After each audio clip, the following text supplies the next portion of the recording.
Eu falo para você sobre a promoção Manda Prêmios. Jogando hoje, você garante suas chances para os R$3.000 diários, 10 mil da semana que vem e R$150 mil do mês. É hora de fazer um golaço, ser o grande campeão da promoção e levar esse mundo de prêmios do campo direto, sabe para onde? Para o seu bolso. Lembrando que durante o quiz premiado, se a ligação cair, não tem problema, pois o que vale são as perguntas já respondidas. Participe agora, 99135-8899. Promoção Manda Prêmios. Preparou, ligou, é prêmio.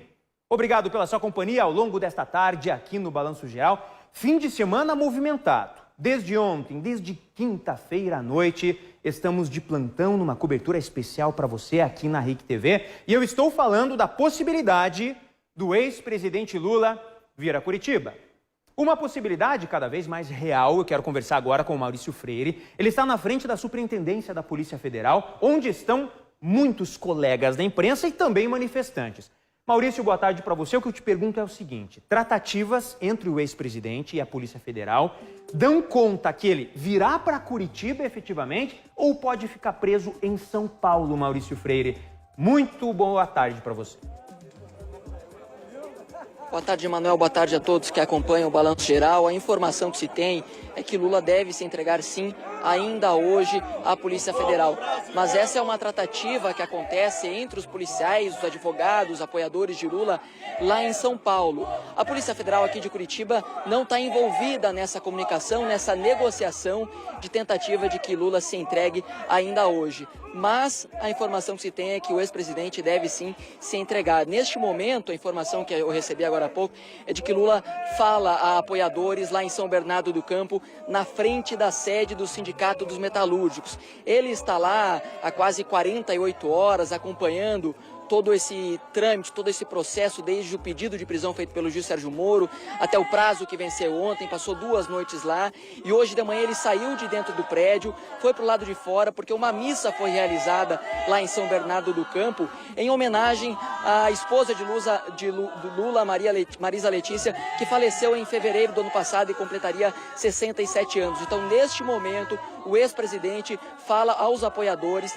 e a expectativa é de que, ao final dessa missa, Lula se entregue aos agentes da Polícia Federal lá em São Paulo e aí o ex-presidente seria trazido aqui para Curitiba logo depois. Aqui na frente da sede da Polícia Federal, a gente vê alguns manifestantes. Mas diferente de ontem, a gente teve aqui ontem também, e eram manifestantes contrários a Lula, comemorando aí o pedido de prisão do ex-presidente. E hoje, agora há pouco, cerca de 20 minutos, chegaram aqui manifestantes apoiadores do ex-presidente Lula, falando aqui palavras de ordem, falando que esse pedido de prisão foi um golpe político contra o ex-presidente, contra o Partido dos Trabalhadores. Eles fecharam as ruas aqui no entorno da Polícia Federal. A Polícia Militar não estava aqui quando eles chegaram, mas agora eu já vejo viaturas da Polícia Militar chegando aqui.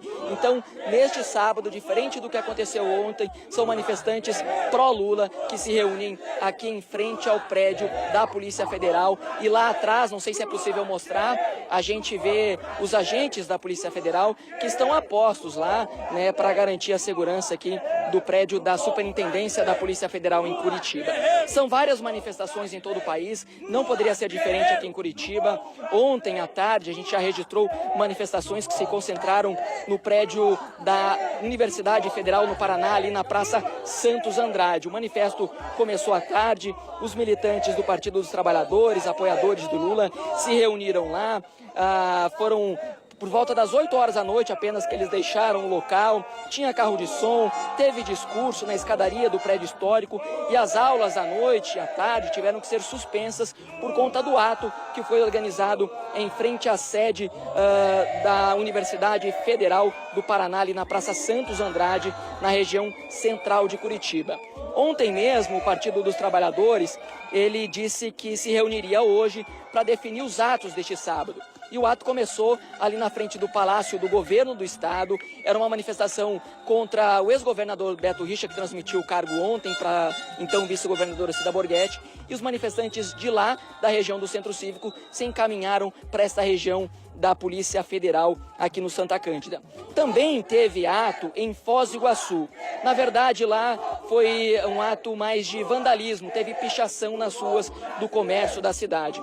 Vários comércios foram pichados na madrugada, manifestantes contrários à prisão do ex-presidente escreveram Lula livre em diversas lojas e fachadas comerciais na região do centro lá de Foz do Iguaçu, também no manifesto contra este pedido de prisão do ex-presidente Lula, que, repito, neste momento fala aos apoiadores lá em São Bernardo do Campo, estão reunidos lá há muitos dias e agora acompanhando essa fala do ex-presidente depois da missa que foi realizada. Aqui são cerca de 50 manifestantes reunidos, mas tem muito mais gente chegando a todo momento.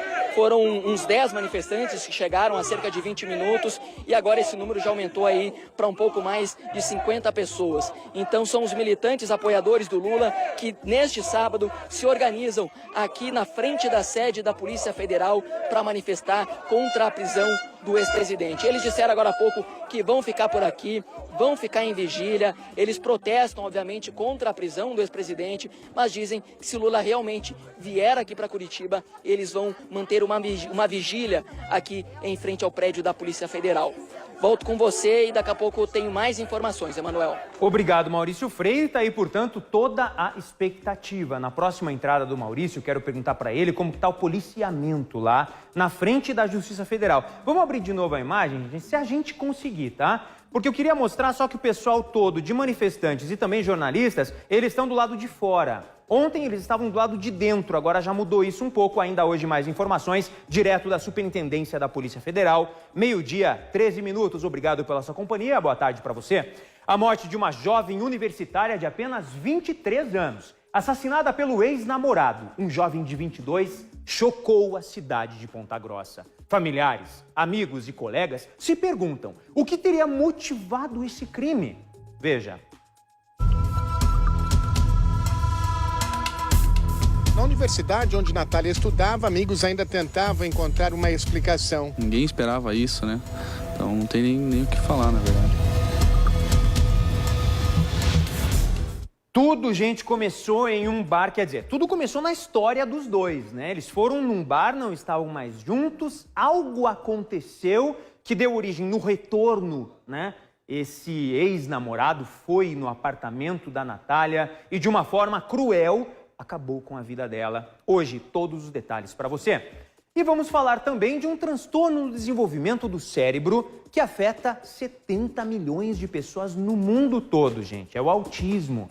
Não faz muito tempo que ele começou a ser estudado e também entendido. Mesmo assim, as famílias de pessoas autistas ainda sofrem muito preconceito, já que entre os sintomas estão fobias, agressividade, dificuldades de aprendizagem e também de relacionamento. Ainda hoje, a gente volta com esse assunto para você aqui no Balanço Geral. 12h e mais 15 minutos. Você pode sempre também me encontrar nas redes sociais, eu tô lá no Instagram, é o @EmanuelPieri.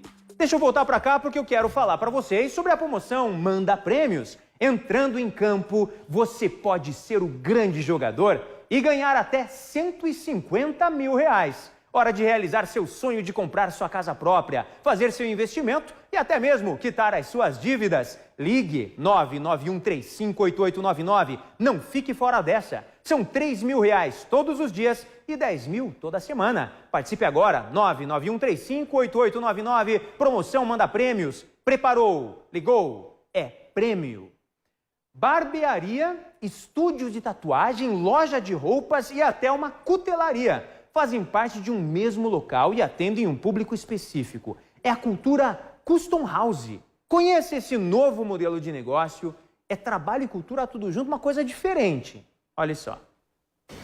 Bom, para falar sobre esse modelo de negócio, a gente veio visitar aqui em Curitiba uma empresa que ela trabalha com customização.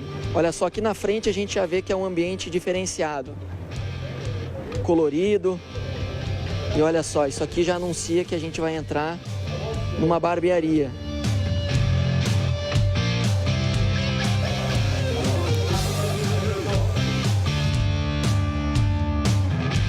Tudo relembra outras décadas, meio vintage assim. Essa é a customização. Para qualquer lugar que a gente olha aqui, a gente vai observar algum material diferente, algum material decorativo.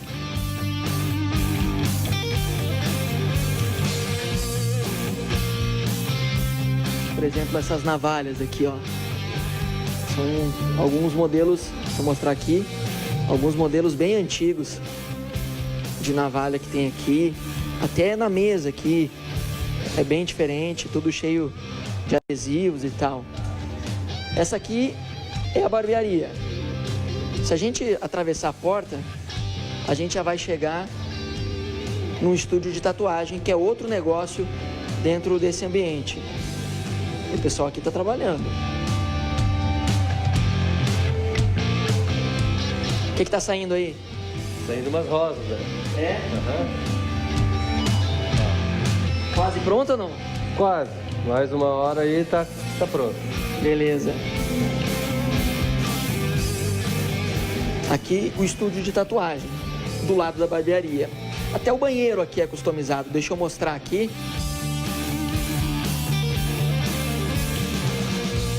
E aí, atravessando de novo aqui o espaço da barbearia, a gente entra num outro ambiente, que passa a ser uma loja de roupas. Vou mostrar aqui.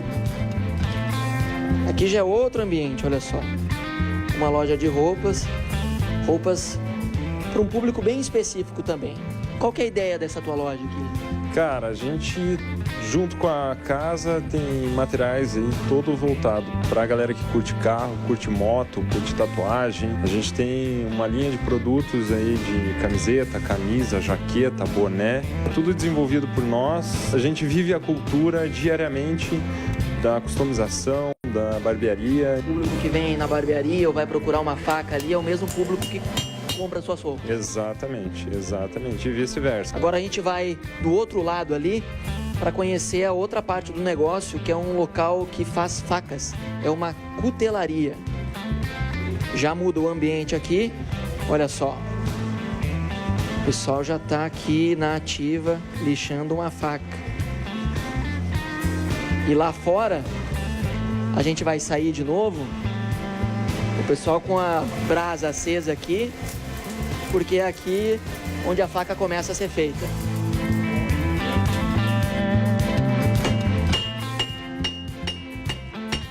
Pedro, é um processo todo artesanal. Totalmente artesanal, do começo ao fim. Essa é a primeira parte, mais fácil e mais divertida, que é o forjamento. Pedaço de metal, a gente vai modelar ele à base da pancada e com temperatura alta. Por que montar uma oficina junto com uma loja de roupas, uma barbearia, um estúdio de tatuagem? É um conceito interessante, fica bom para todo mundo. Eu atraio clientes para eles, eles atraem clientes para mim. A gente vai se ajudando e funciona bem. O cliente da barbearia, o pessoal traz para apresentar a cutelaria. O cara que vem pela cutelaria eu levo para apresentar o resto da casa e assim vai funcionando.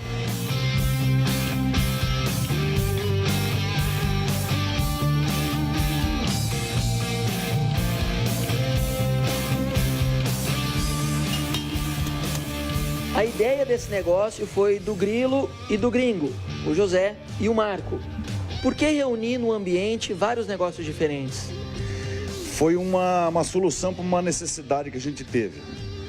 A gente começou com um núcleo de barbearia e queria oferecer alguma coisa a mais para os clientes. Mas como não tínhamos tempo de correr atrás de cervejas diferentes, de roupa, a gente achou por bem chamar gente especializada, que já está nesse ramo, para fazer isso com a gente. E como é que é administrar, né, vários negócios que são de outras pessoas num ambiente só, aliado com o que é o de vocês? É um pouquinho complicado, mas a gente tira de letra. É como se fosse um mini condomínio, né? E a gente se dá bem, todo mundo se acerta. De vez em quando tem algumas divergências, mas conversando se entende e resolve. A gente procurou trazer pessoas ligadas à cultura custom, né? Tanto que nosso estabelecimento não é uma barbearia, é uma casa de cultura custom, é uma custom house. O interessante é vender a experiência de estar aqui também. A gente oferece os serviços, oferece o que a gente tem aqui de melhor na casa, mas a receptividade e a experiência que a pessoa tem aqui é muito diferente, né?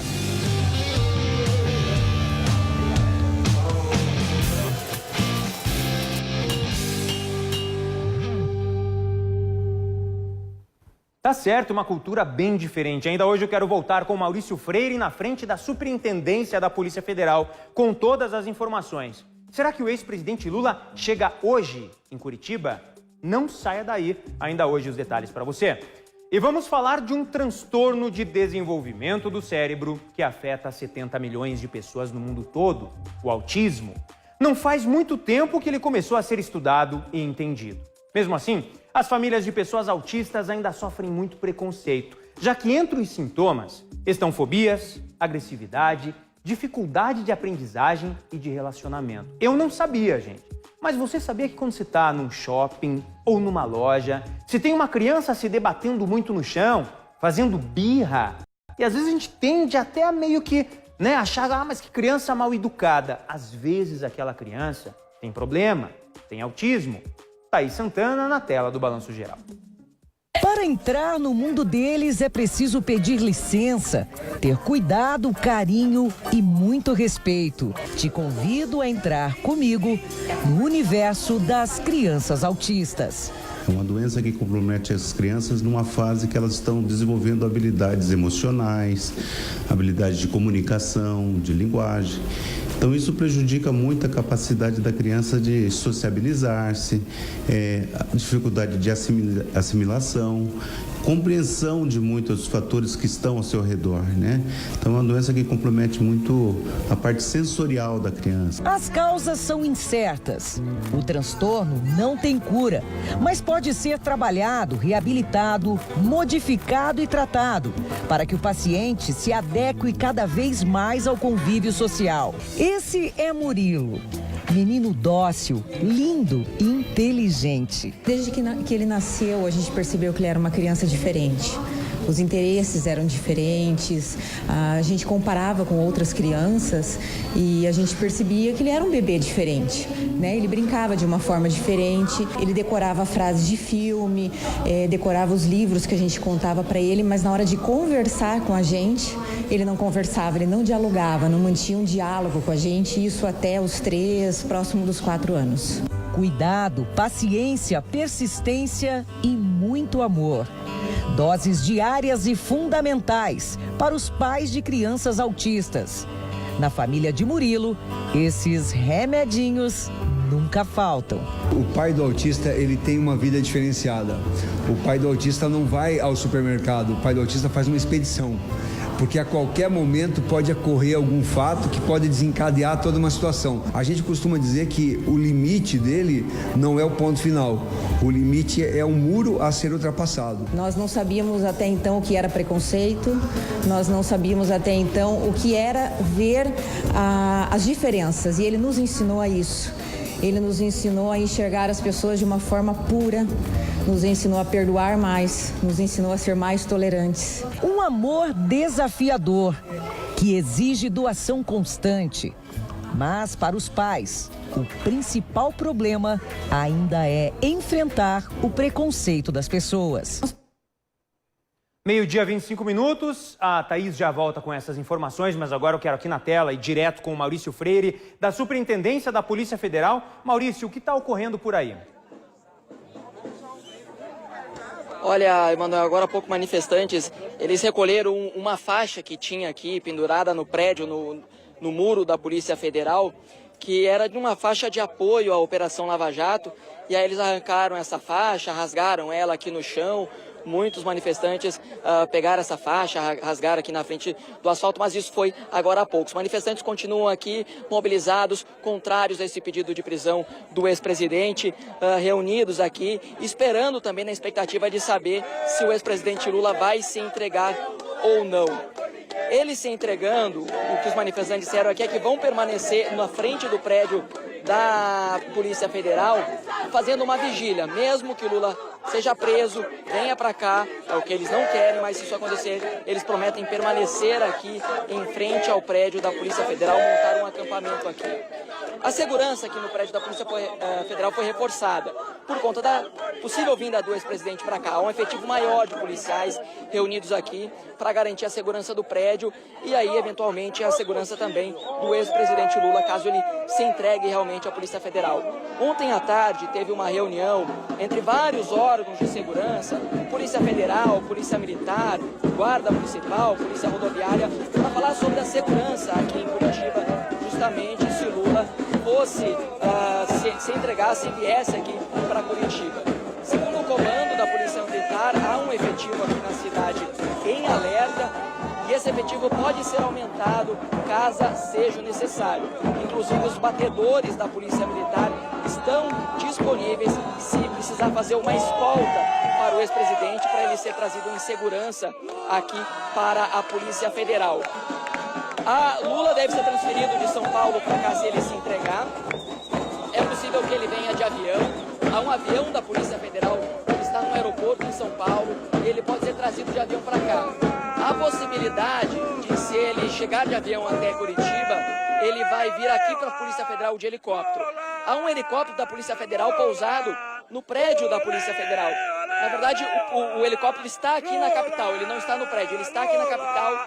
É um helicóptero que veio de Brasília e esse helicóptero pode ser usado para a transferência do ex-presidente Lula, caso ele venha de avião para cá, para não precisar chegar nessa região de carro, porque como a gente vê, há muito tumulto aqui na frente com manifestantes e a polícia quer evitar ao máximo algum tipo de confronto, principalmente com manifestantes apoiadores do ex-presidente. Então há uma preocupação dos órgãos estaduais e também federais para a segurança da cidade em relação a esses manifestos e também da Polícia Federal, da vinda do ex-presidente, que vai ficar numa cela especial, uma sala de Estado-Maior, que tem cerca de 15 metros quadrados. Mas por enquanto a gente não registrou nenhum tipo de incidente aqui na capital curitibana em relação a manifestações, Emanuel. Maurício Freire, parabéns também pelo trabalho, pela concentração. A gente vê que muitos manifestantes, gente, conforme vocês viram aí, eles respeitam o trabalho da imprensa, outros não respeitam tanto assim, né? Aquele cidadão gritando ali bem pertinho do Maurício, tá só dando a informação. A gente tá ouvindo, né, logicamente, a ideologia de cada um e mais do que isso, colocando cada um aqui, cada lado. Mas é preciso respeitar o trabalho, inclusive hoje é dia dos jornalistas. Parabéns a todos que estão nessa cobertura ou não. Um assunto pouco debatido, porém muito importante. Acidente de trabalho. Por ano no Paraná, 200 mil acidentes são registrados. De trabalho, hein? A cada 3 dias, uma morte. O Paraná é o 4º estado com o maior número de acidentes. Será que existem culpados? Será que é possível mudar essa realidade? Você conhece alguém que já se acidentou no trabalho? Veja só. Apesar das queimaduras, Arlindo comemora no hospital. Ele nasceu de novo. Foi bem complicado o negócio ali, que eu tava com as rodas para cima, eu presa debaixo.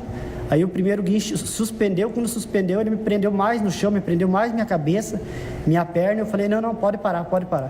Daí eles pararam. Daí eu acho que chegou mais guincho, tentaram reerguer, mas não teve jeito. Daí o negócio foi que foram começando picando, acho que o banco, o assento, alguma coisa ali. O que Arlindo sofreu foi um acidente de trabalho, enquanto dirigia o caminhão dele. Pode ser do alto de um prédio em construção como esse, pode ser numa rua como essa daqui, ou pode ser na estrada, como o que aconteceu com o Arlindo. Acidentes de trabalho são muito comuns e as mortes, infelizmente, também.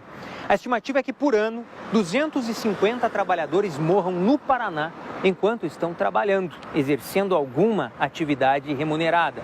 Isso equivale a 2 casos a cada 3 dias. Os setores de transporte, construção civil e agricultura são os recordistas em mortes. O grande volume dos acidentes abrange mãos e membros superiores. Depois vem tórax, membros inferiores, face. Então, os acidentes com trauma, com cortes, com feridas, com fraturas, são os mais frequentes, que acometem principalmente membros superiores. Mãos e punhos são os recordistas. Na última semana, um caso fatal. João de Lima trabalhava em uma obra na região metropolitana, quando caiu de um andaime. Infelizmente, acontece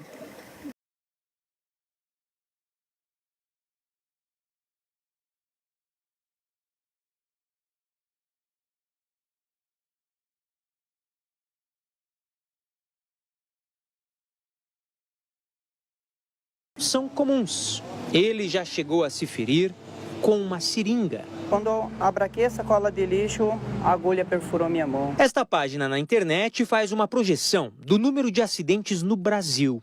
Desde 2012, foram 3.700.000. E os acidentes têm outro grande problema. Em um país como o Brasil, que já não tem uma estrutura financeira muito boa, olha só quanto é gasto com o pagamento de benefícios a vítimas ou familiares daqueles que morreram enquanto trabalhavam. De 2012 a 2016, esse valor chegou a 20 bilhões e 600 milhões.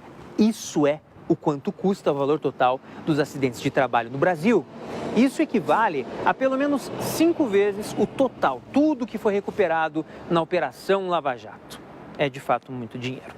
E o problema é que muitas empresas não se preocupam com o assunto. O Adir é presidente do Sindicato dos Técnicos de Segurança do Trabalho e recebe frequentemente mensagens como essa daí. Este trabalhador relatou pelo WhatsApp: esse é o problema. Essa semana passei um e-mail para minha chefe relatando as irregularidades da segurança do trabalho e aí me mandaram embora, porque eles não querem que o técnico faça a função de técnico. Eles contratam o técnico porque a empresa passou do número X e é obrigada a ter um técnico. Então ela não está preparada culturalmente para ter um técnico de segurança do trabalho. E o técnico entra lá também e não sabe entender a cultura daquela empresa e mostrar para o gestor, para o diretor da empresa, a importância que é a segurança e saúde no trabalho. Por essas e por outras que os especialistas afirmam, é preciso que as empresas vejam a segurança do trabalho como investimento e não como despesa. O ganho desenfreado de dinheiro ou vantagem por alguma das partes sempre está envolvido. Ou pelo contratante, pelo patrão, ou pelo comprador do serviço, ou pelo executante. Quem quer fazer correndo, ou de qualquer maneira, sem que sejam tomadas medidas preventivas, se submete a uma condição de risco muito maior. 12h34, ainda hoje no Balanço Geral, vamos para os Campos Gerais, Ponta Grossa. Por lá um crime bárbaro chocou moradores de um condomínio na rua Vicente Esposito, bairro de Uvaranas. Natália, de 22 anos, uma estudante universitária, cursava agronomia. Foi morta a facadas. O irmão dela também sofreu lesões graves. O principal suspeito do crime seria o ex-namorado da moça, que foi encontrado pouco tempo depois. Veja.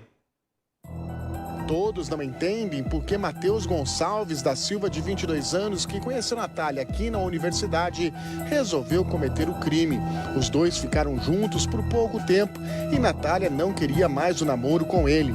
Os amigos lembram que Natália, apesar do fim do relacionamento, estava feliz. A jovem era reservada e não comentava os problemas com os amigos. Pior que não comentava muito isso com a gente. Como é que vai ser voltar para a faculdade aqui, para a universidade na segunda-feira, rapaz? É uma tristeza, né? O sentimento aí de tristeza aí, porque né, todo mundo conhecia ela e não tinha o que falar dela, né, como pessoa.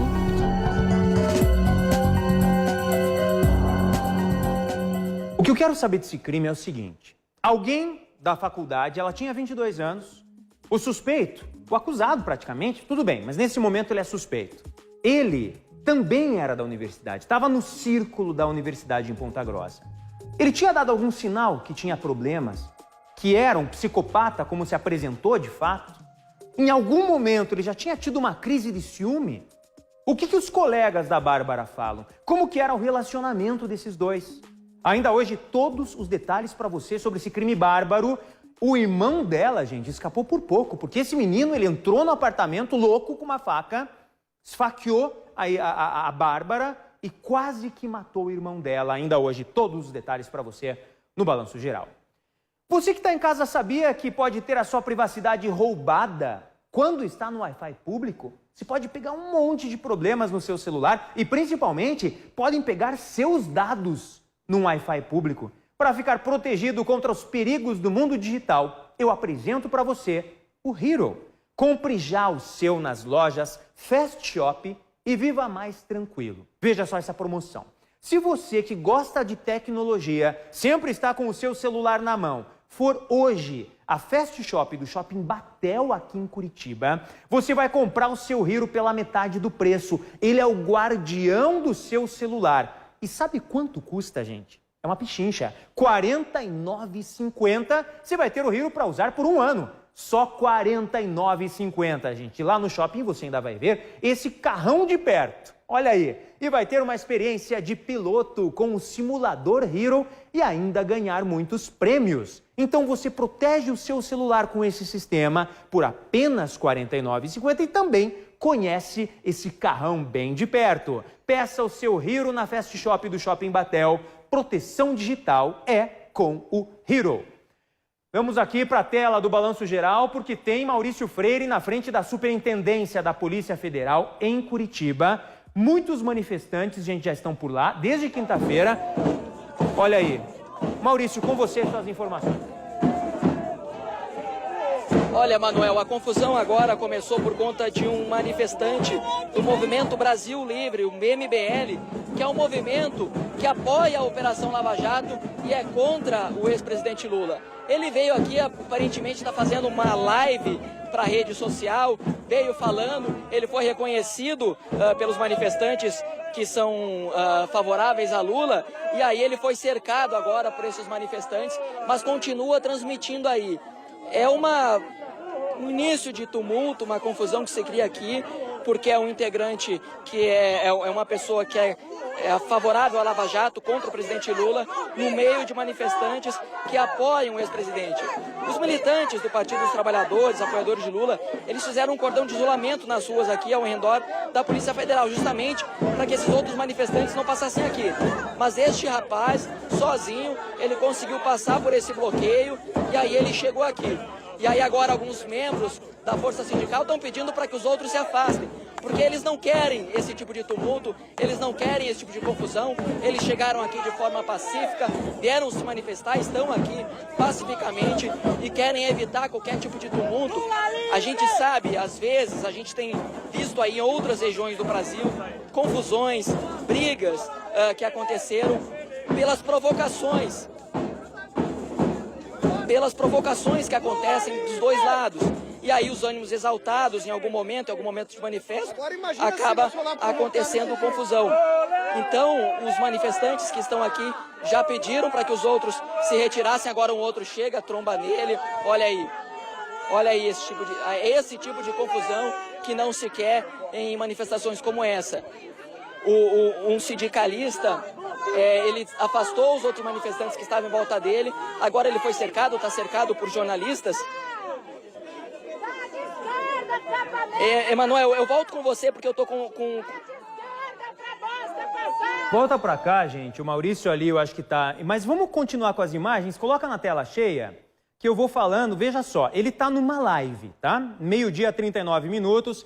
Esse é o reduto, ou seja, os manifestantes estão ali na frente da superintendência. Todos esses manifestantes, ou a grande maioria, favorável ao ex-presidente. A situação é a seguinte, esse cidadão que está ali com a camiseta azul, ele é do Movimento Brasil Livre, que ele é contrário ao ex-presidente ou favorável ao juiz federal Sérgio Moro às ações da Lava Jato. Mas ele está com um celular. Então, todo momento ele está filmando o que está acontecendo. As pessoas, algumas querendo que ele saia, né? Mas de qualquer forma, como ele está filmando, os outros, né, que estavam ali falaram, olha, gente, não vamos fazer nada, vamos deixar ele ali. Então cria-se um cerco, veja que tem muita gente tirando foto, e ele continua falando ali no celular. Agora vai da sua visão, você que está em casa, né? O que você acha disso? Ele devia estar no meio desses manifestantes?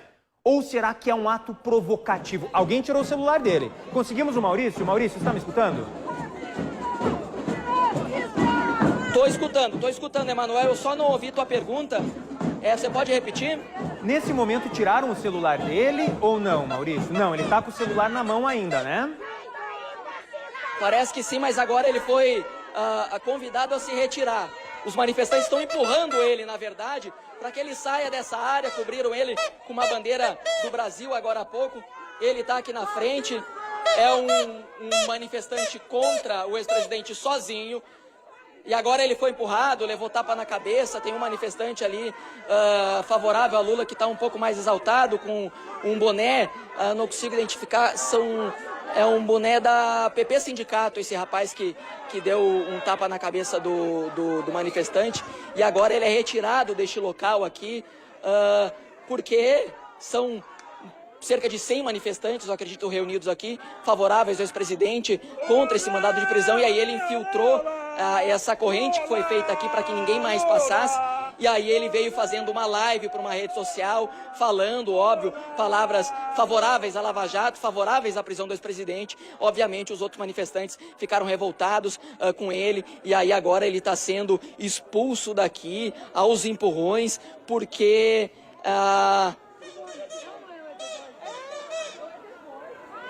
Tá aí, portanto, a gente tá com essa situação, Maurício Freire tá acompanhando, veja o bolo de gente que se faz. E ali atrás nós temos, então, as pessoas tirando esse único homem. É um ato provocativo? Bom, gente, ele foi sozinho no meio de manifestantes que eram contrários à ideologia dele. Tem que ter respeito? Também tem que ter respeito. Eu acho que tapa na cabeça, esse tipo de coisa, não tem que acontecer. Mas, ao mesmo tempo, não sei se é o melhor lugar para esse cidadão estar. Perceba, gente, nesse momento, 12h42, essas são imagens ao vivo da frente da Superintendência da Polícia Federal em Curitiba. Perceba que não temos um número muito grande de pessoas ainda, porque nesse momento o ex-presidente Lula continua no ABC Paulista. Ele continua em São Paulo. Lula discursa pela primeira vez depois que teve o mandado de prisão expedido e reafirmado pelo juiz federal Sérgio Moro. Está lá em São Paulo num carro de som. Mas essas são imagens da capital paranaense e é exatamente nesse lugar que o Lula chegará. Chegará hoje ainda? Não se sabe. Tudo indica, de acordo com negociações que o Maurício falou com a Polícia Federal de São Paulo, que ele vem à capital paranaense. Eu não sei se quem está ali, é o Flávio que está ali, o cinegrafista, consegue filmar o prédio pra gente da superintendência, mas se ele conseguiu, eu queria falar o seguinte, tem uma sala esperando o Lula, né? Vamos ver o prédio. Lá no quarto andar, o último andar, é uma sala de 12 a 15 metros quadrados, são janelas que vão para o corredor, né? Não são janelas para fora. O Lula deve ficar nesse prédio aí. Essas pessoas, elas estão de vigília e em vigília devem continuar até a chegada do ex-presidente Lula, se é que isso possa acontecer ainda hoje. Mas aonde eu quero chegar? Você que está junto com o Balanço Geral.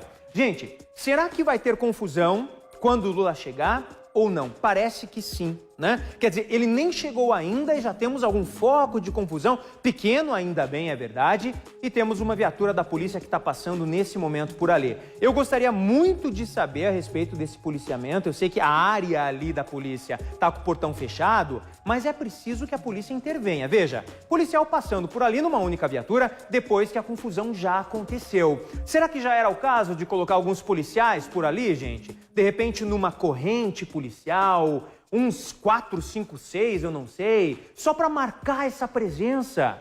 Alô, Polícia Militar, vocês que estão vendo o Balanço Geral nesse sábado, eu sei que ontem teve uma reunião na Secretaria de Segurança Pública a respeito justamente da segurança. E essa segurança é colocada no momento que o ex-presidente chegar em Curitiba. Mas eu faço uma pergunta para vocês, antes dele chegar. Será que não é o momento da polícia marcar presença entre esses manifestantes? É claro que eles são pacíficos e nesse momento vimos essa situação a partir do momento que um outro integrante de um outro grupo foi e ficou em meio a essas pessoas. Mas é preciso que a polícia, de alguma forma, marque presença ou vai deixar só quando o ex-presidente chegar? Ele chegará por aí, provavelmente no helicóptero, né? Tem um heliponto ali, ele não chega pela rua, logicamente, vai chegar pelo helicóptero, mas a vigília, ela deve ficar cada vez maior. Obrigado ao Maurício, obrigado ao Flávio que estão por lá, daqui a pouquinho nós retornamos para a superintendência.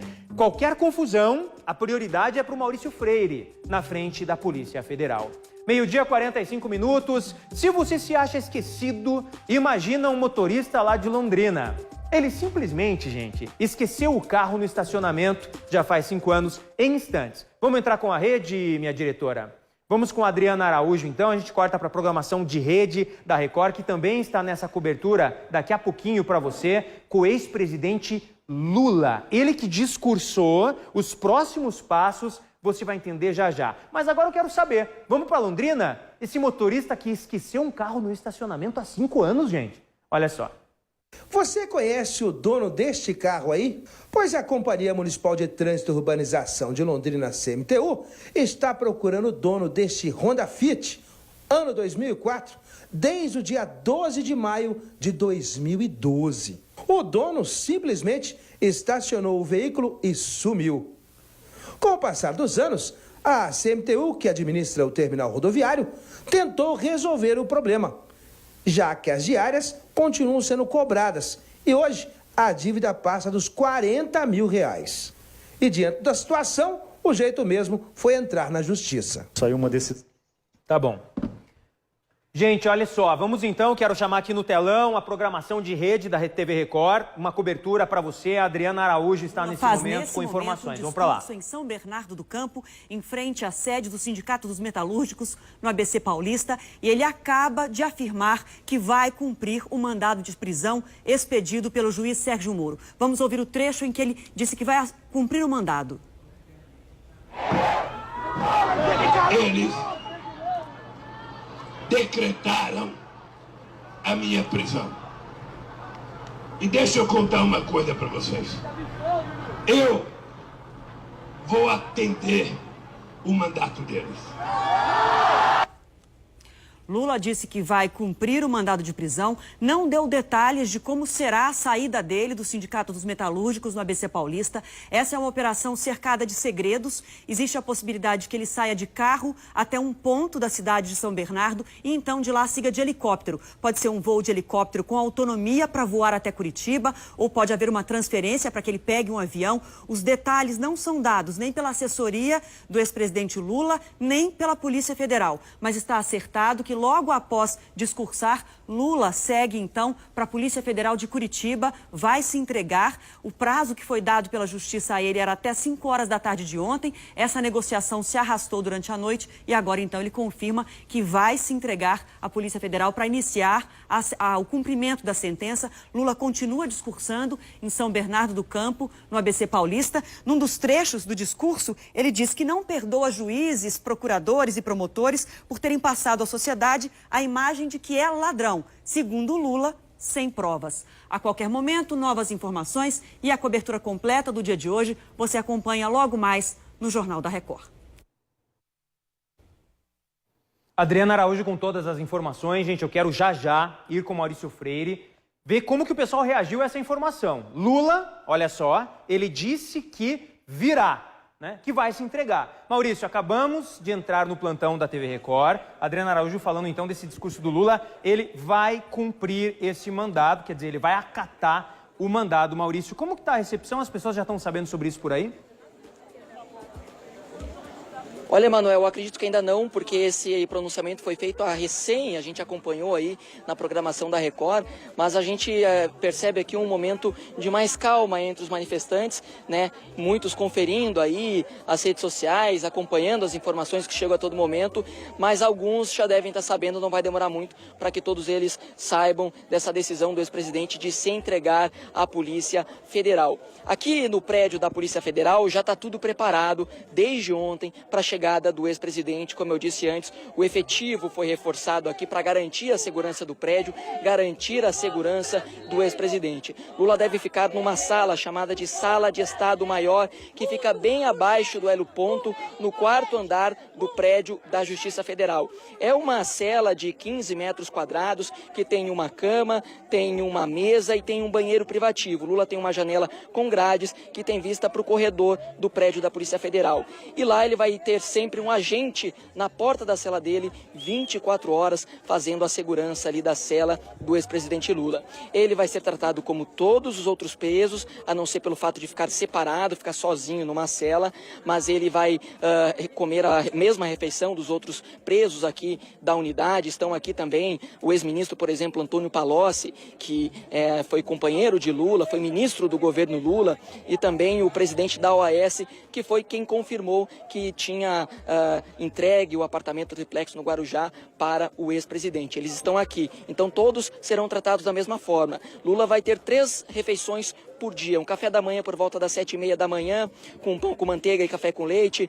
Um almoço no meio-dia, com arroz, feijão, salada e algum tipo de carne. E no final do dia, mais uma janta e até um de jejum, também com pão e leite. Essa vai ser a refeição do ex-presidente Lula, que vai vir numa marmita, e é a mesma refeição que os outros presos aqui da Polícia Federal. Então aqui tudo pronto para essa vinda do ex-presidente. Resta saber se ele virá de São Paulo através de um avião e vai pousar aqui ou no aeroporto do Bacaxiri ou no aeroporto de São José dos Pinhais, ou o aeroporto Afonso Pena, e de lá a possibilidade é de que ele venha de helicóptero, num helicóptero da Polícia Federal, aqui para a sede da Polícia Federal, então para cumprir este mandado de prisão que foi expedido na quinta pelo juiz Sérgio Moro.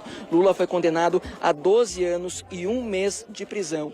Desde que Lula expediu esse mandado, a defesa dele tem tentado recursos aí para evitar com que ele fosse preso, mas esses pedidos foram negados tanto no STJ quanto no STF. O último deles estava sendo avaliado pelo Supremo Tribunal Federal em Brasília, e agora de manhã saiu a notícia de que esse recurso da defesa de Lula também foi negado para que ele não fosse preso. Eu vou pedir para a gente virar aqui para mostrar os manifestantes que estão reunidos aqui, agora eles todos acompanhando, a maioria no smartphone, acompanhando então essa decisão de Lula que se pronunciou agora há pouco lá em São Bernardo do Campo. A gente acompanhou ao vivo aqui na programação da RIC TV, Lula dizendo que pretende se entregar à polícia. Ele fez um discurso longo, protestou, se manifestou, se defendeu, obviamente, contra essa prisão, mas no final ele disse que vai sim cumprir essa determinação, esse mandado de prisão expedido pelo juiz Sérgio Moro. Emanuel, eu estou tentando identificar alguma liderança aqui do Partido dos Trabalhadores para que possam comentar essa decisão do ex-presidente. Assim que eu localizar alguém, eu chamo você aí para a gente ouvir como que os militantes recebem essa notícia dada pelo próprio ex-presidente, que depois aí de quase 48 horas se pronunciou para falar que vai se entregar para a Polícia Federal. O prazo dado pelo juiz Sérgio Moro era ontem, 5 horas da tarde. Lula acabou não se entregando, mas decidiu hoje, depois dessa missa, desse ato realizado lá na frente da sede do Sindicato dos Metalúrgicos, se entregar. Emanuel. A qualquer momento, prioridade para o Maurício Freire, da frente da Superintendência da Polícia Federal em Curitiba. Já voltamos com ele, 12h53. Obrigado pela sua companhia na RIC TV Record. Pela manhã de hoje, em Foz do Iguaçu, foi encontrado o corpo de um adolescente às margens da BR-469, próximo da aduana argentina. Você vê imagens. Populares acionaram a polícia porque avistaram o corpo num terreno baldio. A vítima, de 14 anos, foi identificado como Ataíde Silva Lima. De acordo com o ML, a vítima foi atingida por vários disparos na cabeça e também no braço. A informação de familiares é de que o garoto saiu de casa ontem por volta das 10 horas da noite. Os peritos acreditam que o crime ocorreu logo em seguida. Ainda hoje eu falo para você sobre um outro caso chocante de Ponta Grossa. Uma menina de apenas 22 anos, estudante de agronomia na Universidade Estadual de Ponta Grossa. O que levou, afinal, o ex-namorado de Natália, igualmente jovem, a matá-la com requintes de crueldade. Um crime que chocou Ponta Grossa e todo o Paraná, já na tela do Balanço Geral. Os acidentes de trânsito, gente, estão entre as principais causas de morte entre crianças com menos de 14 anos de idade. Só no ano passado, aqui no Paraná, foram 17 mortes de crianças, só em estradas federais. A maioria delas não era transportada em equipamentos de segurança obrigatórios, como a cadeirinha. Veja aí. O Igor e a Emanuele sabem muito bem o que é preciso fazer quando vão sair de carro. Quando você entra no carro, o que você faz primeiro? Coloca o cinto. Por que tem que colocar o cinto? Para não voar lá para frente do vidro. Nesta família, o trânsito é encarado com responsabilidade. Os pais sempre estão de olho. Nada de pegar estrada sem antes conferir se está tudo certo com a segurança. Tudo mesmo para a segurança deles, né? Que para nós é o bem mais precioso nosso, são eles, né? Nossos filhos. Então a gente já prefere que eles aprendam a colocar esse cinto. Veja o sentido da segurança, do cinto de segurança. Nós cobramos eles, né? Eles cobram a gente também quando a gente está sem. para todo mundo sair com o cinto de segurança. É importante para a família toda, né? O trânsito continua sendo a principal causa de morte acidental de crianças no Brasil. Segundo dados da ONG Criança Segura, em 2015, 1.389 crianças de 1 a 14 anos morreram no país vítimas de acidentes de trânsito. E em 2016, segundo o Ministério da Saúde, mais de 12 mil foram hospitalizadas por causa de acidentes nas estradas. O uso da cadeirinha é fundamental para diminuir estes números, mas muitos motoristas ainda colocam em risco a vida de crianças. Aqui no Paraná, entre 2016 e 2017, aumentou o número de condutores multados por não usar a cadeirinha. Segundo a Polícia Rodoviária Federal, em 2016, foram 1.300 multas por esse tipo de infração, número que subiu para 2.059 em 2017. No Paraná, só no ano passado, 247 crianças tiveram ferimentos leves por causa de acidentes de trânsito. Foram 68 casos graves e 17 crianças morreram nas estradas do Paraná. O principal causa de mortes no trânsito é o excesso de velocidade, desrespeito às regras de circulação. Isso também agrava a situação das crianças. O que acontece muitas vezes é a criança não estar utilizando o equipamento de segurança adequado ou não estar utilizando ele adequadamente. Então é muito importante verificar se o equipamento está bem preso ao veículo e também bem preso à criança. Ainda hoje, gente, a qualquer momento, a gente pode trazer mais informações sobre o discurso do ex-presidente Lula em São Paulo. Ele já disse que vai se entregar. Ele vai vir para Curitiba. Agora, como e quando, ainda não sabemos. Já os detalhes.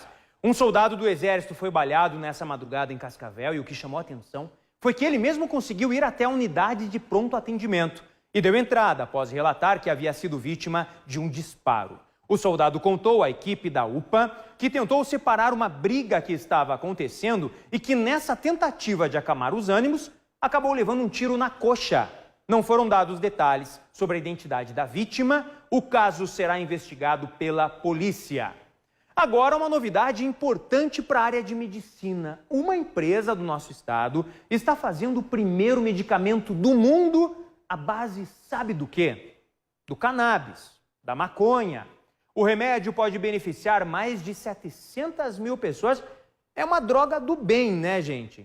Daqui a pouquinho a gente vai falar sobre isso para você aqui no Balanço Geral. Nós estamos acompanhando hoje toda essa situação envolvendo o ex-presidente Lula. O processo do Triplex que condenou o ex-presidente a 12 anos de prisão teve início com uma investigação justamente da Operação Lava Jato. Ainda hoje, a gente vai trazer todas essas informações com você. E a gente tem também a nossa equipe na Superintendência da Polícia Federal, trazendo tudo que está acontecendo. Mas vamos entender, gente, como tudo isso aconteceu. Vamos lá ao início. Início com uma investigação do Ministério Público que apontou, com a Operação Lava Jato, que havia muitas coisas erradas. Aí veio o depoimento dos delatores. A Força Tarefa de Curitiba acabou tomando a frente das investigações, porque os indícios tinham relação com a corrupção na Petrobras. Em menos de 2 anos, Lula passou de investigado a condenado. Agora, como tudo isso aconteceu, hein? Como que culminou no dia de hoje, onde um ex-presidente vai vir para Curitiba preso, vai ficar preso? Vamos entender na reportagem do Marques Souza. A investigação. O ex-presidente Lula entrou na mira do Ministério Público Estadual de São Paulo ainda em 2015.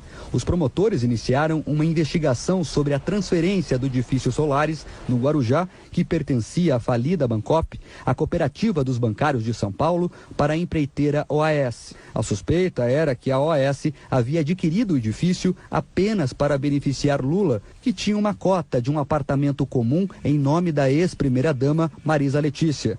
Em março de 2016, Lula foi alvo de condução coercitiva e mandados de busca no apartamento em São Bernardo do Campo e em outros locais. O indiciamento. A Polícia Federal indicia Lula por corrupção passiva e lavagem de dinheiro em agosto de 2016, com base nas provas apreendidas. O relatório da perícia destaca a rasura feita na proposta de adesão do apartamento no momento da compra da cota por Dona Marisa em 2005. A numeração do imóvel 141 estava rasurada e tinha 174 como numeração anterior. Para o MPF, sinal de que a cobertura já era pretendida pelo casal. Nessa foto, aparecem Lula e o ex-presidente da OAS em uma visita ao apartamento triplex. A denúncia. Em setembro de 2016, o MPF apresentou denúncia contra Lula e afirmou que as melhorias do apartamento foram pagas pela OAS como vantagens indevidas ao ex-presidente e pede a condenação por corrupção passiva e lavagem de dinheiro. O julgamento na primeira instância. Em abril do ano passado, tem início o julgamento de Lula na 13ª Vara da Justiça Federal em Curitiba. Em um dos depoimentos mais contundentes do processo, Léo Pinheiro afirma que havia uma espécie de conta corrente da propina destinada ao PT, de onde teria saído o dinheiro para a reforma do apartamento, e que o triplex estava destinado para o ex-presidente. O apartamento era do presidente Lula desde o dia que me passaram para estudar os empreendimentos da Bancop. Já foi me dito que era do presidente Lula e sua família, que eu não comercializasse e tratasse aquilo como uma coisa de propriedade do presidente. O porteiro do edifício Solares afirmou que todos no prédio sabiam que o triplex era de Lula. Todos sabiam lá que o apartamento pertencia ao ex-presidente Lula, inclusive até os condôminos sabiam que era dele o apartamento. Pessoas compravam porque achavam que o ex-presidente tinha um apartamento lá. Os corretores mesmo faziam uma propaganda. No dia 10 de maio, Lula ficou frente a frente com o juiz Sérgio Moro e negou todas as acusações. Eu fui ao apartamento, eu percebi que aquele apartamento era praticamente inutilizável por mim, pelo fato de eu ser, independente da minha vontade, uma figura pública, e eu só poderia ir naquela praia ou segunda-feira ou quarta-feira de cinza. Em 12 de julho de 2017, o juiz Sérgio Moro condena Lula a 9 anos e 6 meses de prisão por corrupção passiva e lavagem de dinheiro. Os recursos. Em outubro, a defesa de Lula entra com recurso no Tribunal Regional Federal da 4ª Região, em Porto Alegre, com pedido de absolvição do ex-presidente. O julgamento no TRF-4. No dia 24 de janeiro desse ano, o TRF-4 julga o recurso de Lula. Por unanimidade, os 5 desembargadores da 8ª turma confirmaram a sentença do ex-presidente e aumentaram a pena para 12 anos e 1 mês de prisão. Habeas corpus, derrota no STJ. Na semana passada, o Superior Tribunal de Justiça nega o pedido de habeas corpus preventivo impetrado pela defesa de Lula. Habeas corpus, derrota no STF. Na última quarta-feira, no julgamento mais longo da história do Supremo Tribunal Federal, os ministros recusaram outro pedido de habeas corpus a Lula. Gente, tá aí. Tá aí a trajetória do ex-presidente, que culminou nessa trajetória de investigação, culminou com o entendimento de que ele teria que ser preso. E isso é justamente o alvo de 2 frentes, né? Uma que defende o ex-presidente e outra que não defende. Vamos ver como que vai se encaminhar no dia de hoje, estamos atentos aqui na RIC TV Record. Olha só essa história que nós vamos contar agora. Em Cascavel, na região oeste, o homem foi preso acusado de cometer o crime do qual ele foi vítima. Isso mesmo, ele foi vítima de um crime, mas acabou sendo preso por esse mesmo crime. E isso aconteceu nenhuma vez não, 2 vezes. Confuso, né? Vamos entender junto essas histórias? A Beatriz Ferner conta pra gente por aqui. No olhar, a expressão é de indignação. O Rosimar foi preso quase 2 vezes por um crime que ele não cometeu. Pior, por um crime em que ele era a vítima. Era por volta das 10 da noite nesta região da cidade. Rosimar estava com o carro estacionado, com a esposa e os 2 filhos, ao lado deste supermercado. No momento em que 2 bandidos se aproximaram, um deles armado rendeu toda a família. Logo depois, Rosimar não pensou duas vezes e fugiu dos ladrões. Procurou a polícia, que conseguiu deter um dos suspeitos. Dias depois, a audiência de custódia foi realizada no Fórum de Cascavel. O juiz expediu o mandado de prisão, mas aí começou a confusão. O pedido não saiu só no nome do criminoso, mas também no nome da vítima. Tinha um mandado de prisão contra a minha pessoa e eles iam prender eu, porque o mandado estava para mim. Eu tentei me explicar. Daí eles, mesmo assim, eles falaram, não, nós temos que te prender, o mandado está em aberto, nós temos que te prender, temos que fazer o nosso serviço. Eu falei, eles estavam fazendo o serviço deles também. Eles tinham mandado, então eles tinham tudo direito.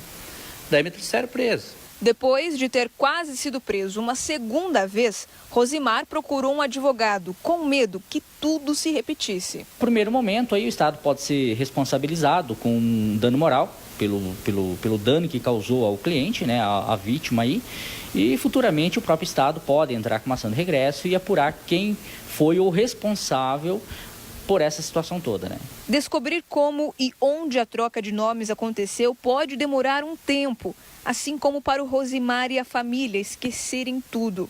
Eles ainda sofrem com todo o mal entendido. A família da gente foi bem humilhada, assim, quer dizer, passou por uma coisa bem estranha, né? Daí fica os vizinhos vendo a gente ser preso. Em casa foi o pior, foi em casa, foi bem complicado. A minha esposa ficou bem nervosa, ela ficou assim bem abatida. Até minha menina, com a mocinha, já tem 14 anos. Hoje ela nem na escola não quis ir, porque disse que os amiguinhos já estavam tirando sarro dela. A partir de agora, eu quero voltar para a Superintendência da Polícia Federal em Curitiba. Quem está posicionado é o Maurício Freire. Está acompanhando desde o início toda essa movimentação. Maurício, bom, como que estão as coisas por aí? Mas antes de você me contar, Maurício, eu vou perguntar o seguinte. A gente vê atrás de você alguns policiais. Como que está a presença policial aí entre os manifestantes, Maurício?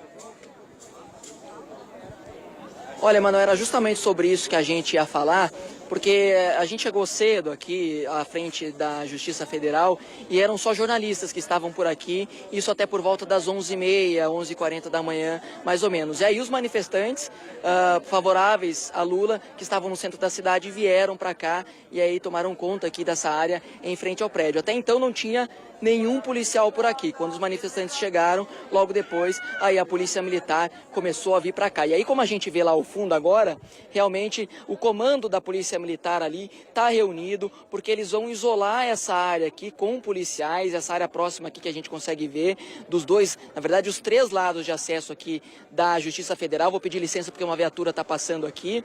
Então a gente vê um aumento do efetivo policial aqui na frente do prédio da Justiça Federal, porque eles vão isolar essa área aqui. E aí eles estão avaliando neste momento o efetivo necessário para isolar essa área aqui, para manter a segurança e a ordem em frente ao prédio da Justiça Federal. Mas por enquanto o clima é pacífico, o clima é calmo. Eu conversei com alguns manifestantes e alguns ainda nem sabiam desse pronunciamento do ex-presidente agora há pouco, de que ele vai se entregar assim que terminar o ato lá em São Bernardo do Campo, mas alguns estão se atualizando, eles estão recebendo a cada tempo essa informação. E aí a gente percebe um certo desânimo, obviamente, dos manifestantes que não querem a prisão do ex-presidente.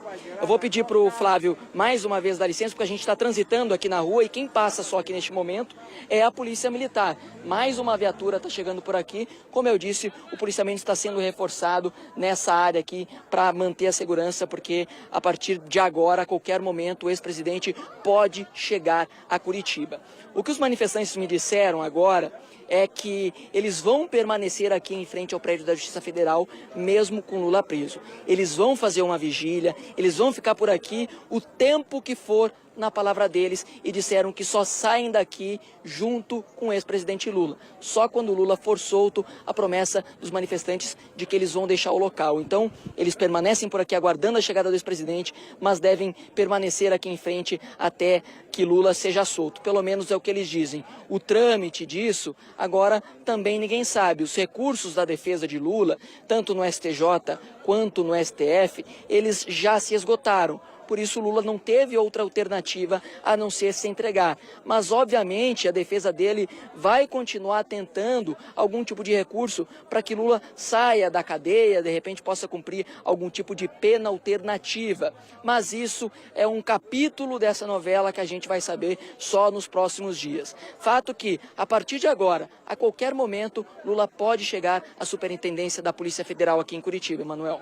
Maurício, eu quero fazer uma pergunta rapidinho para você. A gente, quando o Flávio passeou com a câmera por aí, a gente viu muitas residências. Esse trecho aí tem a Polícia Federal, um prédio grande, mas tem muitas casas.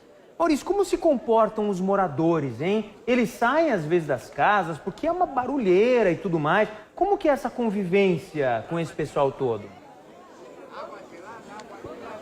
Olha, Manuel, nas casas que a gente vê aqui, eu vou pedir para mostrar a vizinhança aqui da Justiça Federal, uma casa lá com bandeira do Brasil, mas as outras ficam mais fechadas, os moradores ficam ali por dentro, né, com os portões fechados. Eles não se envolvem muito, até porque estão acostumados à movimentação diferente aqui em frente ao prédio da Polícia Federal. Sempre que tem alguma nova fase da Operação Lava Jato, a movimentação aqui é muito grande, às vezes até com manifestantes, então eles meio que estão acostumados. Alguns não gostam dessa movimentação porque tira um pouco da tranquilidade aqui dessa região, mas eles meio que se acostumaram, então não se envolvem, não se interferem, ficam dentro da casa. Tem uma vizinha aqui que abriu uma espécie de comércio, um café aqui, então os jornalistas que estão acampados aqui praticamente, eles vão ali para comprar comida, para comprar água, né? Às vezes utilizam até o banheiro, e é um espaço também utilizado para algumas transmissões. Então a vizinhança meio que se adaptou à realidade aqui da Polícia Federal depois que a Operação Lava Jato começou. Com frequência eles têm uma grande movimentação aqui, Manuel. Muito obrigado, Maurício Freire. Interessantíssima essa história que o Maurício traz, né? Quer dizer, ela aproveitou essa movimentação de jornalistas para abrir um café e tá ganhando dinheiro com isso. Aqui no BG a gente tem o nosso quadro Não Tá Fácil Pra Ninguém, tá aí uma boa sugestão pra gente trazer na tela do Balanço Geral. Em menos de uma semana, dois casos de abandono de crianças foram registrados no noroeste do Paraná. Os menores foram encaminhados a abrigos, entidades que deveriam servir apenas como lar provisório. Olha só. O arrependimento da mãe não foi suficiente para garantir a guarda do filho, que tem poucos dias de vida. O recém-nascido foi deixado por ela numa caixa de papelão, em frente a esta casa, num bairro de Maringá. É um ser humano, né? O bebezinho ali dentro da caixa, na chuva. O pai disse que não sabia da gravidez e já manifestou a vontade de assumir a criança. Eu for o pai, eu quero a guarda e quero dar muito amor e carinho para esse menino. Também esta semana, um menino de 5 anos foi abandonado num ponto de tráfico de drogas. O caso aconteceu em Umuarama. A mãe teria vendido o próprio filho. A bisavó do menino registrou um boletim de ocorrência informando que traficantes estariam exigindo R$1.000 pela criança. Assim que um caso de abandono é registrado, o Conselho Tutelar entra em ação e o Ministério Público acompanha tudo de perto. Cada história é analisada de forma individual para definir quais as medidas cabíveis. Quando a gente percebe realmente uma violência gravíssima ou mesmo uma questão de um abuso sexual, né, a providência primeira é afastar a criança do agressor. Mesmo quando ainda convivem com as famílias, muitas crianças já estão em situação de abandono. Não tem o básico, como alimentação, higiene, educação, afeto e carinho, então nem se fala. E mesmo que mais tarde elas recebam os cuidados necessários, as marcas vão ficar para a vida toda. Ela vai sim ir sofrendo e conforme ela vai crescendo, ela vai perdendo algumas características. Não que isso não possa ser retornar, não que ela possa novamente conseguir desenvolver. Em Londrina, um dos abrigos que recebem essas crianças é o Nuzelon. A princípio é um lar provisório por no máximo 2 anos, até que a família tenha condições de receber a criança de volta ou até que ela seja adotada. Mas as maiores e os adolescentes acabam ficando por períodos muito mais longos. E quanto mais o tempo passa, menores as chances de terem uma nova família. Às vezes elas falam assim, eu nem quero ser adotada, mas talvez isso já é uma defesa delas, porque elas sabem que elas não vão conseguir uma família. Então elas vão ficar aí até os 18 anos para ser trabalhado por um processo de vida independente. 1h14, nós sempre falamos aqui sobre situações de jovens usuários de drogas. O Hospital Universitário de Cascavel tem 17 leitos para desintoxicação de crianças e adolescentes. Mas além da demanda estar aumentando e a espera por uma vaga demorar cada dia mais, um outro problema, gente, que preocupa as famílias que precisam de atendimento. Veja só. As histórias podem ser diferentes, mas o motivo de estar aqui é o mesmo.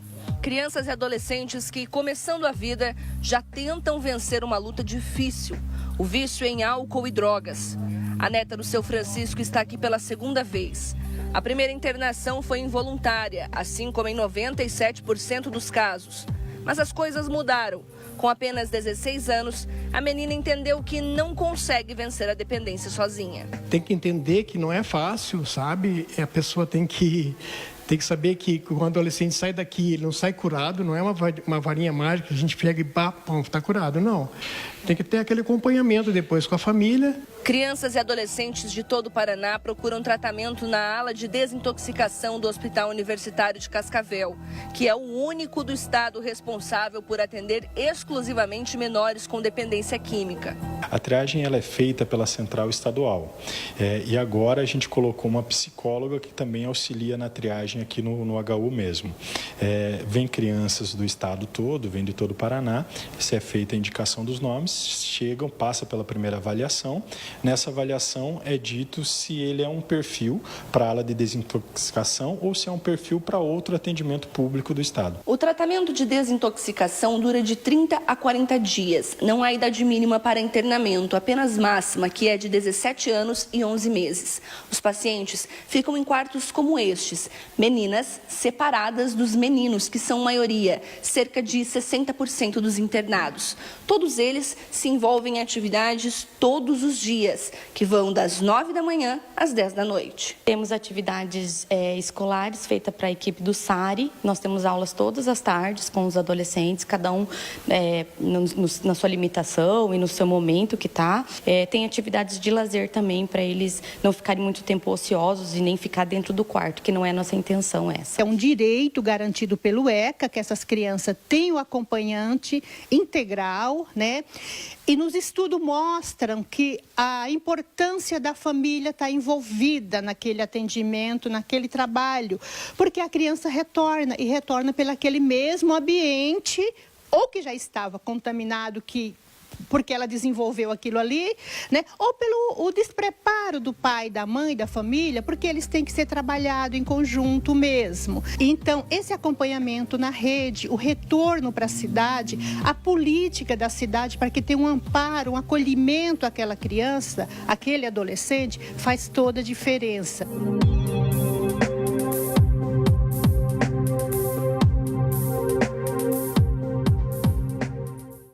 1h18, vamos para a Superintendência da Polícia Federal em Curitiba, a entrada do Maurício Freire.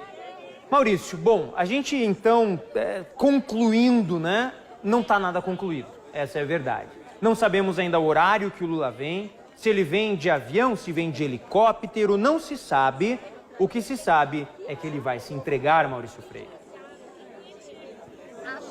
Exatamente, Manuel. A informação que a gente acabou de receber de São Paulo é que uma comitiva de veículos deixou o prédio do Sindicato dos Metalúrgicos lá em São Bernardo do Campo. Ainda não se sabe, não há informação de se Lula está dentro de algum destes veículos, mas uma comitiva saiu do prédio do Sindicato dos Metalúrgicos. Lula, no pronunciamento agora há pouco, que já terminou, num ato que terminou agora há pouco, disse que se entregaria à Polícia Federal. E aí são três possibilidades para o ex-presidente cumprir esse mandado de prisão expedido pelo juiz Sérgio Moro. Uma delas é que ele venha de um helicóptero que tem autonomia de voo de São Paulo para Curitiba, ele venha direto lá de São Paulo num helicóptero até aqui a Superintendência da Polícia Federal. É uma possibilidade. A outra possibilidade é que ele vá lá de São Bernardo do Campo até um jato da Polícia Federal que está no aeroporto de Guarulhos, em São Paulo. E aí, de avião, ele viria até ou o aeroporto do Bacaxeri ou o aeroporto Afonso Pena, em São José dos Pinhais, e aí aí dali poderia ser trazido por veículos da Polícia Federal até aqui a sede da superintendência ou até mesmo de helicóptero até aqui, porque tem um helicóptero disponível. A terceira possibilidade é que Lula fique preso numa sede da Polícia Federal em São Paulo mesmo. Isso a gente não pode precisar, porque houve uma negociação entre os policiais federais e também os advogados e o próprio ex-presidente lá em São Paulo para poder fechar e combinar essa apresentação do ex-presidente para que ele fosse preso. Essa tratativa foi entre policiais em São Paulo e a defesa e o ex-presidente. Então, a Polícia Federal aqui de Curitiba, os delegados responsáveis pela Operação Lava Jato, não se envolveram nessa negociação que começou ontem, mas também tem, então, essa possibilidade de Lula ficar numa sede da Polícia Federal em São Paulo para cumprir esse mandado de prisão de 11 meses, de 12 anos e 1 mês de prisão, Emanuel. Maurício Freire, muito obrigado, parabéns pela sua cobertura. E a gente continua, claro, de olho no ex-presidente Lula, quando ele vem, quando ele chega e toda a movimentação aqui em Curitiba. Agora eu chamo para você para um caso de muita repercussão nos Campos Gerais do Paraná. Uma universitária foi morta a facadas dentro do condomínio. O ex-namorado é o principal suspeito. A aluna da UEPG, Universidade Estadual de Ponta Grossa, não resistiu às lesões provocadas pelas facadas. O irmão dela também foi esfaqueado, foi levado em estado grave ao hospital. Mas eu quero entender todo esse caso. O que de fato aconteceu? Qual era a situação desse casal tão novo? E por que culminou na tragédia? Vamos ver. Na universidade onde Natália estudava, amigos ainda tentavam encontrar uma explicação. Ninguém esperava isso, né? Então não tem nem o que falar, na verdade. A jovem de 23 anos estava no último ano de agronomia. Natália Den morava em Ponta Grossa com o irmão. Ela tinha um sonho de trabalhar nas terras da família em Castro. A aluna dedicada estava prestes a terminar o curso. Ela era a pessoa mais alegre que tinha no bloco, cara, mais extrovertida, cara. Nunca vi ela brigar com ninguém. Cara, não tinha motivo nenhum para acontecer uma tragédia dessa, não com ela, pelo menos. Quando falaram que a Natália tinha morrido, o que passou na tua cabeça? Eu não acreditei. Eu tive que ver a notícia no portal, na internet, para ter certeza mesmo do que tinha acontecido. Quando confirmou que era a Natália, o que você pensou? Assim? O que passou na tua cabeça?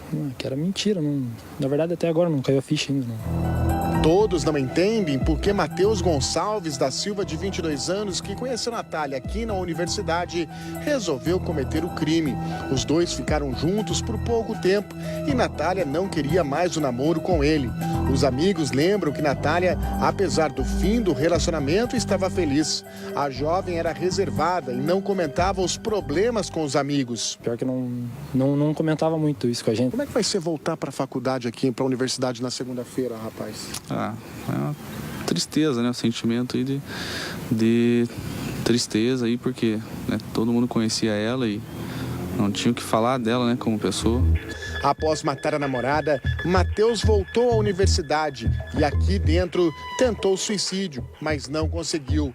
Ferido, ele foi conduzido ao Hospital Regional em Ponta Grossa. Por aqui, todos vão demorar para esquecer o que aconteceu. Até quem não conhecia a vítima ficou abalado com o fim que o relacionamento teve. A gente, como mulher, vendo que outra mulher foi esfaqueada, eu fiquei, por exemplo, imaginando a mãe, porque minha mãe já perdeu uma filha, eu fico imaginando qual a sensação e do cara chegar a um ponto de matar uma outra pessoa, sendo que a menina tinha tudo pela frente ainda. Foi bem impactante, a gente entrou em choque, toda a faculdade entrou, mesmo eu não conhecendo, mas a gente é muito unido, assim, na faculdade mesmo e foi bem difícil, assim. Ela tinha a vida inteira pela frente, ela estava se formando no último ano, sabe? E, uma vida que foi jogada fora por um ato horrível, nem sem explicação. Os estudantes da Universidade Estadual de Ponta Grossa fizeram uma homenagem à vítima e pediram o fim da violência contra as mulheres. Quem ama não mata, né?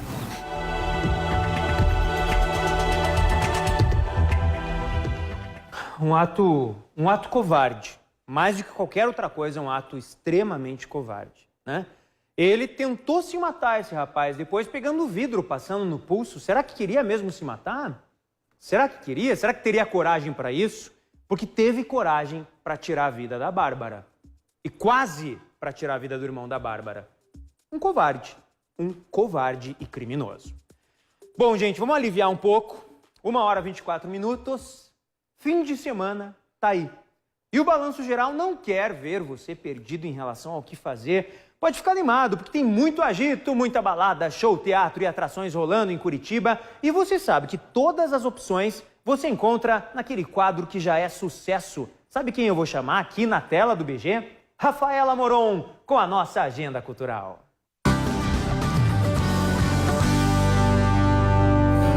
Guardei, sem ter porquê.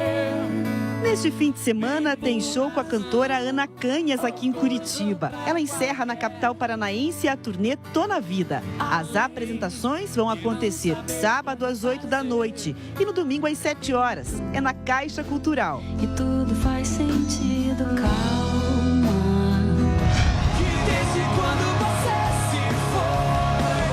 Na Ópera de Arame tem a apresentação do Grupo Fresno. Os sucessos da carreira prometem emocionar os fãs. É neste sábado, às 8h15 da noite.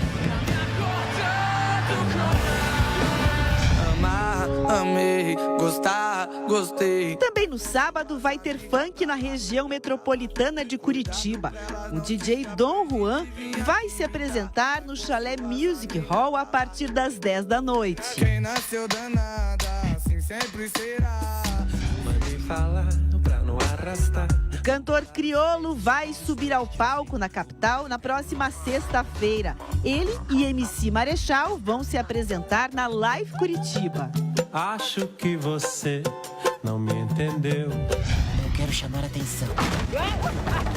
Em cartaz nos cinemas está O Homem das Cavernas, que conta a história de um corajoso herói que resolve unir a sua tribo contra um poderoso e resolver toda essa situação em uma batalha, um jogo inédito de futebol. O filme promete muita diversão.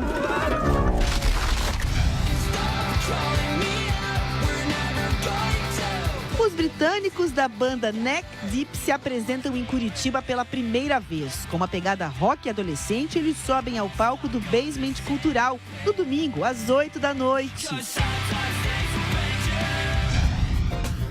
Tem atrações de sobra no Festival de Curitiba, um dos mais importantes de teatro do país. Além de peças, não vão faltar atrações para criançada, show de humor e apresentações de acrobacia e circo. Toda a programação você encontra no site festivaldecuritiba.com.br. Para que o Mike começando mais um vídeo pra vocês. Também no domingo tem a apresentação do Tasercraft, um sucesso na internet com canal no YouTube. Os gamers prometem divertir a garotada no Teatro Positivo a partir das 4 da tarde. Ó, vou fazer um coração pra vocês. Se você vê estrelas demais. Sábado tem show com o grupo Roupa Nova na capital. São mais de 35 anos de carreira e muitos sucessos. A banda vai subir ao palco do Teatro Positivo às 9h15 da noite.